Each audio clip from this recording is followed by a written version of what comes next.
السلام علیکم ورحمۃ اللہ وبرکاتہ۔ الحمد للہ الذی ہدانا لہذا وما كنا لنهتدی لولا ان هدانا اللہ۔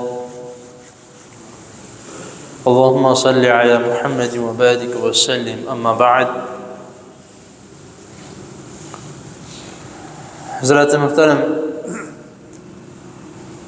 زکوٰۃ کے احکام و مسائل آپ کے سامنے اختصار کے ساتھ بیان کیے جا رہے ہیں۔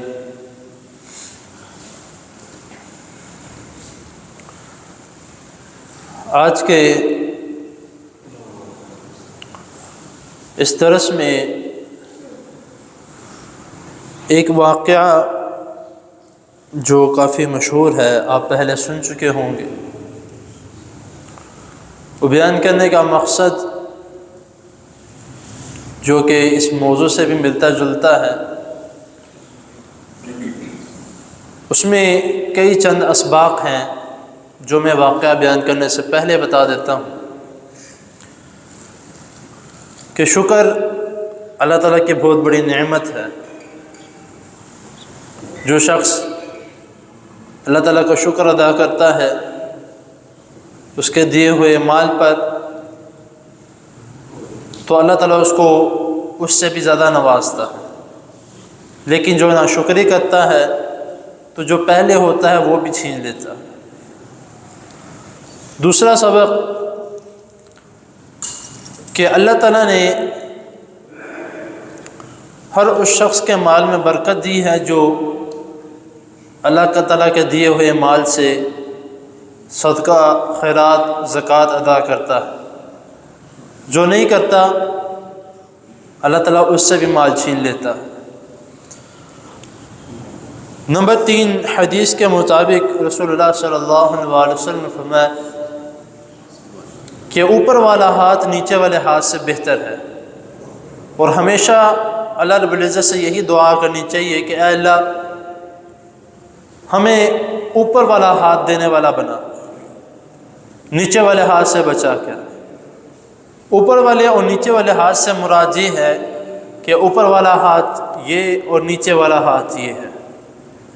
اوپر والے ہاتھ سے مراد دینے والا اور نیچے والے ہاتھ سے مراد لینے والا۔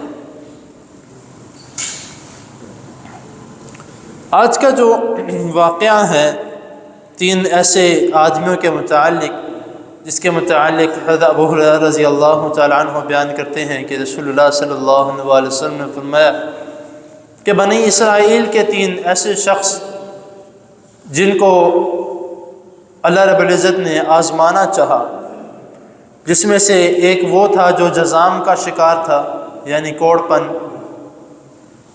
جس کو ہم پھل بیری بھی کہتے ہیں، اور ایک وہ شخص تھا جو گنجا تھا، اور تیسرا وہ شخص تھا جو نابینا تھا۔ ان تینوں کا امتحان لیا گیا، ایک فرشتے کو بھیجا گیا۔ وہ فرشتہ پہلے کوڑ پن والے شخص کے پاس گیا، جا کے کہتا ہے کہ تم کیا چاہتے ہو؟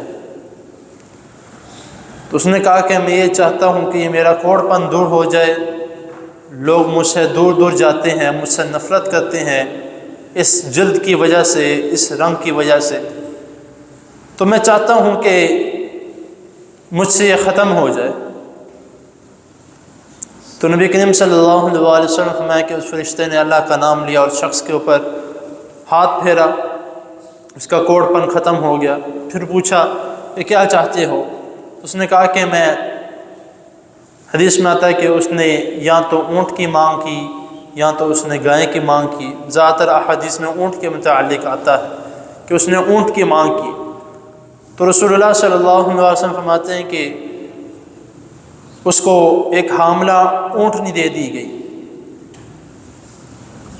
وہاں سے چلے گئے، فرشتہ چلا گیا، اس کو ایک حاملہ اونٹنی دے کر اور دعا دے کے گیا، اللہ تعالیٰ تمہیں اس میں برکت دے۔ دوسرے شخص کے پاس گیا جو گنجا تھا، سر پہ بال نہیں تھے، اور بہت، ایک ہوتا ہے کہ انسان اپنی حلق خود کرواتا ہے، اور ایک ہوتا ہے انسان گنجا ہو جاتا ہے، اس کے سر کے اوپر ایک بال بھی نظر نہیں آتا، وہ بہت عجیب سا لگتا ہے۔ اس کے پاس گیا، جا کے کہتا ہے کہ تم کیا چاہتے ہو؟ اس نے کہا کہ میں چاہتا ہوں کہ میرے بال آ جائیں، بال نہیں ہے، خوبصورتی نہیں ہے، تو لوگ مجھ سے دور دور جاتے ہیں۔ تو حدیث میں آتا ہے کہ نبی کریم صلی اللہ علیہ وسلم فرماتے ہیں کہ وہ فرشتہ، اس نے اللہ کا نام لیا اور اس کے سر پہ ہاتھ پھیرا، بال آ گئے۔ پھر پوچھا کیا چاہتے ہو؟ کہتا ہے کہ مجھے بیل چاہیے، گائے۔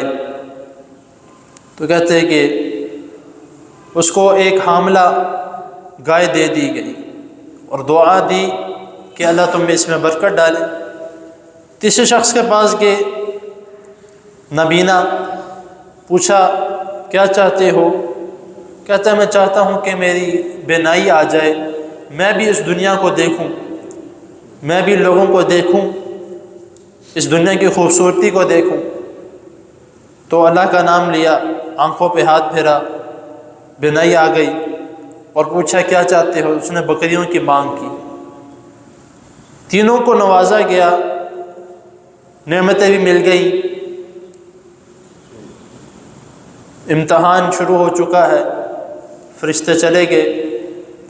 اب کچھ عرصے کے بعد آتا ہے کہ جو اونٹنی دی گئی تھی اس اونٹنی کے بچے ہوئے، اور وہ اونٹنیوں والا ہو گیا، اتنے کہ وادی بھر گئی۔ جس کے پاس گائے تھی، گائے کے بچے ہوئے، اتنے کہ وادیاں بھر گئی۔ جس کے پاس بکریاں تھیں، ان کے بچے ہوئے، وادی بھر گئی۔ شخص دوبارہ جو فرشتہ تھا وہ واپس آیا، امتحان شروع ہو چکا ہے۔ پہلے شخص کے پاس جو کوڑ پن کا شکار تھا، اس کے پاس گیا اسی طرح کا بن کے کہ میں ایک مسافر ہوں، ہاتھ پاس کچھ بھی نہیں ہے، مجھے ایک اونٹ دے دو کہ میں اپنا سفر پورا کر لوں۔ اور شاید غالباً میں تمہیں پہچانتا ہوں کہ تم پہلے کوڑ پن کا شکار تھے، تو تم میں نوازا گیا۔ تو وہ کوڑ پن والا کہتا ہے کہ نہیں، یہ میرے پاس مال و دولت جو ہے یہ تو باپ داداؤں سے چلتا آ رہا ہے، میں نے اور بھی بہت کام کرنے ہوتے ہیں، تو میں نہ ایسے کسی بیماری کا شکار تھا، میں تو پیدائشی امیر ہوں۔ فرشتہ کہتا ہے کہ اگر تم جھوٹ بول رہے ہو تو تم جس طرح پہلے تھے ویسے ہو جاؤ گے۔ حدیث میں آتا ہے کہ وہ شخص جس طرح کا تھا اس طرح دوبارہ ہو گیا، نعمتیں ساری ختم ہو گئی۔ دوسرے شخص کے پاس گئے جو گنجا تھا، اس سے جا کر کہا کہ میں مسکین ہوں، فقیر ہوں، تو مجھے ایک گائے دے دو جس سے میرا کوئی گزر بسر ہو جائے۔ تو غالباً میں تمہیں پہچانتا ہوں کہ تم بھی پہلے اسی طرح کے تھے۔ تو اس شخص نے بھی کہا کہ نہیں، میں تو یہ اپنی محنت سے کمائی ہے، سارا کچھ یہ میری محنت کی کمائی ہے، نہ میں پہلے گنجا تھا، میں شروع سے ہی اس طرح کا خوبصورت ہوں۔ اس نے کہا کہ اگر تم شروع سے ہی خوبصورت ہو اور تم جھوٹ بول رہے ہو تو تم اسی طرح ہو جو جس طرح تم پہلے تھے۔ حدیث میں آتا ہے کہ وہ دوبارہ گنجا ہو گیا، ساری نعمتیں اسے چھین لی گئی۔ تیسرا وہ شخص جو نابینا تھا، اس کے پاس گئے، فرشتہ جا کے یہی الفاظ دوبارہ دہرائے کہ اگر ایک بکری دے دو، میں نابینا ہوں، دیکھ نہیں سکتا، تو شاید میرا کوئی گزر بسر ہو جائے۔ دے تو تم کچھ نہیں سکتے، لیکن اس ذات کے نام پہ جس نے تمہیں یہ نعمتیں نوازی ہیں۔ تو نبی کریم صلی اللہ علیہ وسلم یہ حدیث سنا رہے ہیں، صحابہ کرام سن رہے ہیں۔ حضرت ابو ہریرہ رضی اللہ تعالیٰ عنہ بیان کرتے ہیں کہ اس شخص نے جو نابینا تھا، اس نے کہا کہ واقعی میں بھی پہلے نابینا تھا، کچھ نہیں تھا، میں لوگوں کو دیکھ نہیں سکتا تھا، اس دنیا کو دیکھ نہیں سکتا تھا۔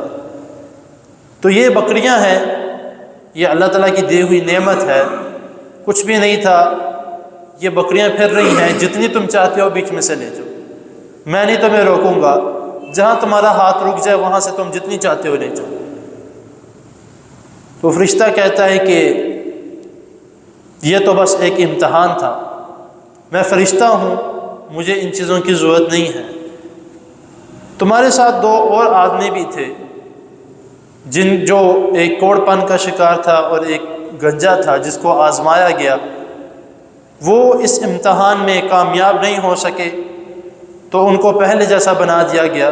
اللہ تعالیٰ نے تمہیں کامیاب کیا اور تم سے راضی ہو گیا اور ان سے ناراض، لہٰذا ان کی جو اونٹنیاں اور ان کی جو گائیں تھیں وہ بھی تمہیں دے دی گئی۔ اب اس مکمل واقعہ سے جو سبق جو ملتا ہے، جو میں پہلے بتا چکا ہوں کہ اللہ تعالیٰ نے اگر مال و دولت دیا ہے تو اس میں سے صدقہ زکوٰۃ نکالنا ہمارے اوپر لازم ہے۔ یہ نہیں کہنا کہ کچھ نہیں ہے، پہلے ہی کچھ پورا نہیں ہو رہا، ناشکری کے الفاظ کہنا، یہ زکوٰۃ ادا کرنا یہ ایک شکرانے کے طور پر ہے کہ اللہ تعالیٰ کو شکر کیا جا رہا ہے کہ اے اللہ کہ تو نے مجھے دینے والا ہاتھ بنایا ہے، لینے والا ہاتھ نہیں بنایا۔ تو یہ ہمیں جو اس طرح کے واقعات ہیں اور بھی کئی اس طرح کے واقعات ہیں تو ہمیں ان سے سیکھنا چاہیے کہ اللہ رب العزت ہمیں کیا بتا رہے ہیں، رسول اللہ صلی اللہ علیہ وسلم میں کس بات کی تعلیمات دے رہے ہیں۔ تو ہمیں چاہیے کہ ہمیں جو اللہ رب العزت نے دیا ہے، تھوڑا بھی دیا ہے تب بھی شکر ادا کرے، زیادہ دیا ہے تب بہت زیادہ شکر ادا کرے، تھوڑا دیا ہے تب بھی بیچ میں سے کچھ نہ کچھ غریبوں کے لیے نکالے، اگر زیادہ دیا ہے پھر زیادہ غریبوں کے لیے نکالے۔ اللہ تعالیٰ کے حضور دعا ہے اللہ تعالیٰ ہمیں جو سنا جو سنا ہے اس کو سمجھنے کی اور اس پر عمل کرنے کی توفیق عطا فرمائے۔